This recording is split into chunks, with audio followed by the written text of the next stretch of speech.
point out this installation of integrated directional TGSIs.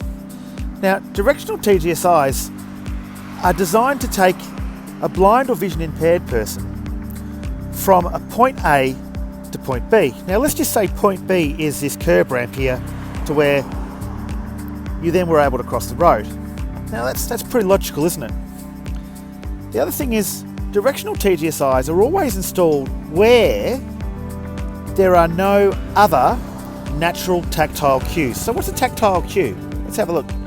A tactile cue could be this curb around here. Look at that, see all that? Or this here. Or the green grass. The luminance colour contrast, the colour contrast, the light contrast between the grass and the pavement. That's great, huh? But in a situation like this is a very, very wide pathway.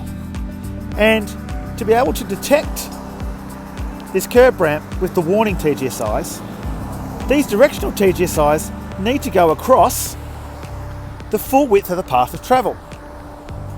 So here, these directional TGSIs should go all the way from that point to this point here, where it lines up with the perimeter. But they don't. The other thing is, because they're not there, I can literally walk past this. So imagine if I was blind or vision impaired, I've just missed those tactiles, haven't I? So I don't know that I can cross over here. So as it stands, this small installation, which is only 300 deep, it actually needs to be double that because it's going across the path of travel here. These may be missed altogether. So as it stands, either this should be from here to here, 600 deep, in other words, double the width, all the way across the path of travel, or they should be removed. Because when we do things like this, it confuses blind and vision impaired people.